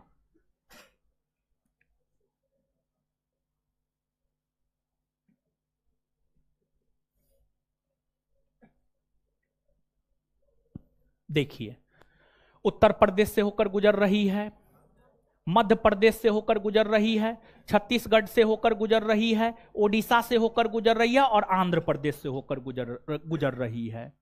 तो उत्तर प्रदेश 1, मध्य प्रदेश 2, छत्तीसगढ़ 3, ओडिशा 4, आंध्र प्रदेश 5। ये 5 राज्य से होकर गुजरती है। और इस पर जो समय है वही समय पूरे भारतवर्ष में होगा। चाहे इसके पश्चिम आ जाइए या इसके पूरब चले जाइए या इसके उत्तर चले जाइए या इसके दक्षिण चले जाइए, कहीं भी चले जाइए, समय वही होगा जो 82.5 डिग्री पूर्वी देशांतर रेखा पर होगा। अब यहां पे आप थोड़ा गौर कीजिए। जब आप थोड़ा गौर करेंगे तो क्या हम ये बात कह सकते हैं कि लद्दाख, जम्मू कश्मीर, हिमाचल प्रदेश, पंजाब, हरियाणा, उत्तराखंड, राजस्थान, गुजरात, महाराष्ट्र, गोवा, कर्नाटक, केरल, तमिलनाडु, आंध्र प्रदेश, तमिलनाडु, तेलंगाना, ये सभी 82.5 डिग्री पूर्वी देशांतर रेखा के पश्चिम में है? कह सकते हैं? एकदम कह सकते हैं। साथ ही साथ क्या हम ये कह सकते हैं बिहार, झारखंड, बंगाल, सिक्किम, अरुणाचल प्रदेश, असम, मेघालय, नागालैंड, मणिपुर, मिजोरम, त्रिपुरा, ये सभी 82.5 डिग्री पूर्वी देशांतर रेखा के पूरब में है? हाँ, कह सकते हैं ना? हाँ या ना?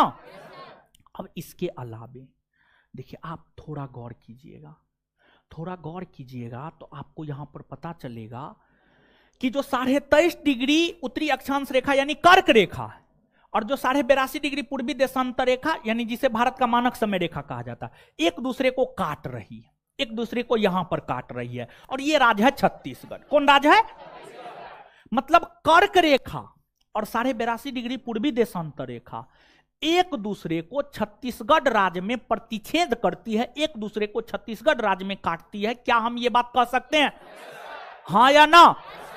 अब इसके अलावे थोड़ा सा आप और गौर कीजिएगा कि जो कर्क रेखा है और 82.5 डिग्री पूर्वी देशांतर रेखा है, ये दोनों ऐसी काल्पनिक रेखा है जो भारत के दो राज्यों से होकर गुजरती है, जो भारत के दो राज्यों से होकर, दोनों रेखा भारत के दो राज्य से होकर गुजरती है। एक मध्य प्रदेश और दूसरा छत्तीसगढ़। देखिए आप, मध्य प्रदेश से होकर कर्क रेखा गुजर रही है। हाँ, मध्य प्रदेश से होकर 82.5 डिग्री पूर्वी देशांतर रेखा गुजर रही है। हाँ, छत्तीसगढ़ से होकर कर्क रेखा गुजर रही है। हाँ, छत्तीसगढ़ से होकर 82.5 डिग्री पूर्वी देशांतर रेखा गुजर रही है। हाँ, इन दो राज्यों के अलावा अन्य कोई राज्य आपको नहीं मिलेगा जिससे होकर कर्क रेखा और 82.5 डिग्री पूर्वी देशांतर रेखा दोनों गुजरती हो। इन दो राज्यों के अलावा तीसरा आपको कोई नहीं मिलेगा। ये काफी शानदार क्वेश्चन है, बहुत बेहतरीन क्वेश्चन, बहुत अच्छा क्वेश्चन है। आज तक कोई कंपटीशन इस प्रश्न को नहीं पूछा है कि कौन से दो ऐसे राज्य हैं जिनसे होकर कर्क रेखा और 82.5 डिग्री पूर्वी देशांतर रेखा दोनों गुजरती है। ये क्वेश्चन नहीं पूछा है, पूछा जा सकता है। समझिए, पूछा जा सकता है। यह क्वेश्चन तो बहुत सारा बार पूछ दिया गया है कि कर्क रेखा और 82.5 डिग्री पूर्वी देशांतर रेखा एक दूसरे को किस राज्य में प्रतिच्छेद करती है। यह प्रश्न तो कई बार पूछ दिया गया है, लेकिन कौन से दो राज्य कॉमन है यह बात नहीं पूछा गया। आशा करते हैं यह सब बात आप समझ पा रहे हो, हाँ या ना? यह सब बात समझ पा रहे हैं ना? चलिए, अब इसके अलावे थोड़ा सा और समझिएगा। देखिए, ध्यान दीजिएगा, हम या आप या मानव जाति जिस ग्रह पर हम आप या मानव जाति जिस ग्रह पर रहते हैं वह पृथ्वी है, वह आपको पृथ्वी है। और जो पृथ्वी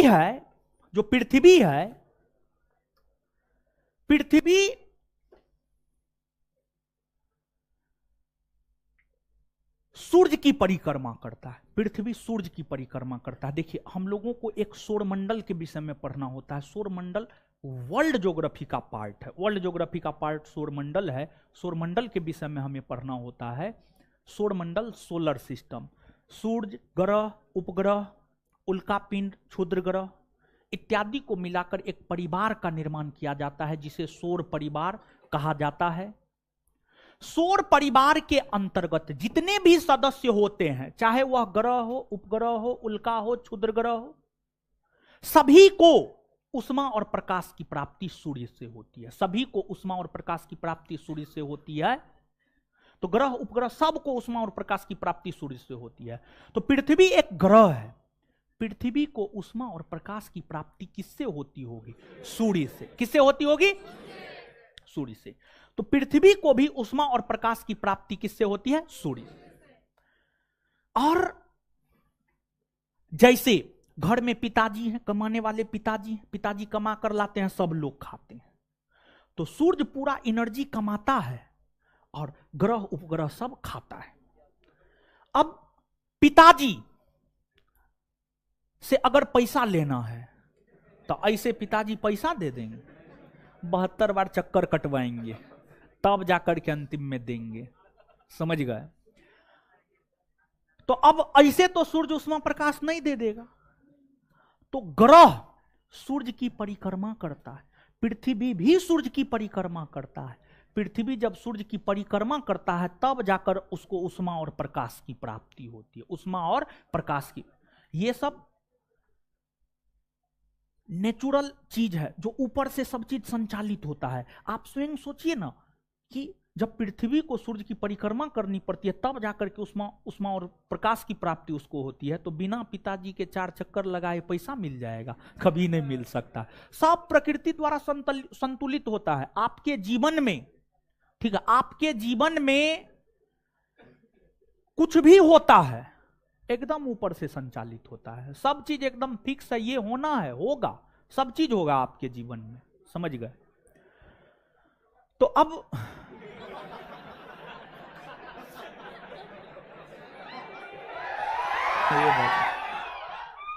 काहे हल्ला कर रहे हैं?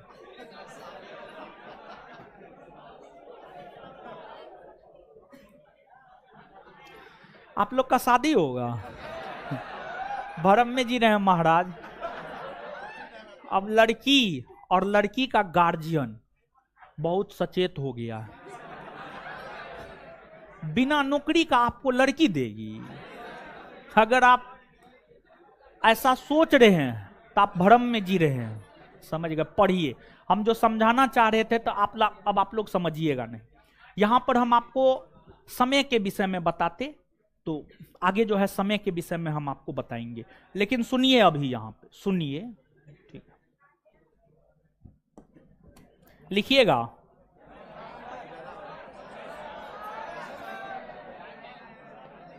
नहीं लिखिएगा। और देखिए, ये सब तो सामान्य सी जानकारी हुई, ठीक है, पढ़ा दिए। लेकिन अभी जो है अगले क्लास में जब हम आएंगे तो आप हमको थोड़ा सिलेबस के विषय में याद दिला दीजिएगा, ठीक है? अगले क्लास में आएंगे तो आप बोल दीजिएगा सिलेबस। तो ये सब सामान्य सी जानकारी हम आपको दिए हैं और सब चीज हम आपको लिखा देंगे। तो अगले क्लास में जब हम आएंगे, अरे रुकिए ना महाराज, बहुत देखिए, इतना देर आप पढ़े हैं ना, लेक्चर सुने हैं ना, 5 मिनट अगर आप रुक जाइएगा ना तो आपको लेक्चर का पूरा फायदा हो जाएगा। अगर आप नहीं रुकिएगा फायदा नहीं होगा। तो अगले क्लास में हम आएंगे तो आप कह दीजिएगा सिलेबस लिखा देंगे, फिर आगे कंटिन्यू करेंगे, ठीक है? लेकिन उससे पहले याद करते हैं। ज्योग्राफी ग्रीक भाषा के 2 शब्द किससे किससे बना है? जियो प्लस जियो का अर्थ, ग्राफो का अर्थ, ग्राफो का अर्थ। फादर ऑफ ज्योग्राफी किसे कहा? ज्योग्राफी का पिता, ज्योग्राफी का पिता इरेटोस्थनीज। इसके बाद आगे बता, पूरे विश्व को कितने महादेश और कितने महासागर में? 7 महादेश और सबसे बड़ा महादेश, सबसे छोटा, सबसे बड़ा महासागर प्रशांत, सबसे बड़ा, सबसे छोटा आर्कटिक ना। भारत कौन गोलार्ध में? उत्तरी। कौन देशांतर में? पूर्वी। पूर्वी। भारत का अक्षांशीय विस्तार कहां से कहां? 8 डिग्री 4 मिनट से 37 डिग्री 6 मिनट। भारत का देशांतरीय विस्तार कहां से कहां? 68 डिग्री 7 मिनट से 97 डिग्री, 68 डिग्री 7 मिनट से 97 डिग्री 25 मिनट। इसके बाद कर्क रेखा भारत के बीचों बीच से होकर गुजरती है, हाँ या ना? कौन ऐसी काल्पनिक रेखा है जो भारत को 2 बराबर भाग में विभाजित कर? कौन है? कर्क रेखा भारत के कितने राज्यों से होकर? कितने राज्यों से होकर? पहला, दूसरा, तीसरा, चौथा, पांचवा, छठा, सातवां, आठवां। क्लियर है? इसके बाद 82.5 डिग्री पूर्वी देशांतर रेखा भारत का मानक समय रेखा है। कितने राज्यों से होकर? कितने राज्यों से? पहला, दूसरा, तीसरा, चौथा, पांचवा। अच्छा, कर्क रेखा और 82.5 डिग्री पूर्वी देशांतर रेखा एक दूसरे को कहां काटती है? कहां काटती है? छत्तीसगढ़ में। कौन से 2 राज्य है जहां से कर्क रेखा 82.5 डिग्री पूर्वी देशांतर रेखा दोनों गुजरती है? मध्य प्रदेश और इतना बात क्लियर है? बिहार कर्क रेखा के उत्तर में या दक्षिण में? बिहार, सिक्किम, सिक्किम, अरुणाचल प्रदेश, अरुणाचल प्रदेश उत्तर, अरुणाचल प्रदेश, महाराष्ट्र, महाराष्ट्र, महाराष्ट्र दक्षिण न, पंजाब, पंजाब, पंजाब, तेलंगाना, तेलंगाना, 82.5 डिग्री पूर्वी देशांतर रेखा के पूरब में बिहार है या पश्चिम में? किधर है? महाराष्ट्र किधर है? महाराष्ट्र, सिक्किम, सिक्किम, राजस्थान, राजस्थान क्लियर है? याद हो गया ना? चलिए ठीक है, अगले क्लास में इसको लिखा देंगे, फिर आगे बताएंगे। धन्यवाद सभी लोगों का। रात है, थोड़ा लड़की को निकलने दे दीजिएगा। देखिए कितना 2 मिनट तो टाइम लगा। लड़की को थोड़ा निकलने दे दीजिएगा, रात है, लड़की को निकलने दे दीजिएगा भाई जी लोग।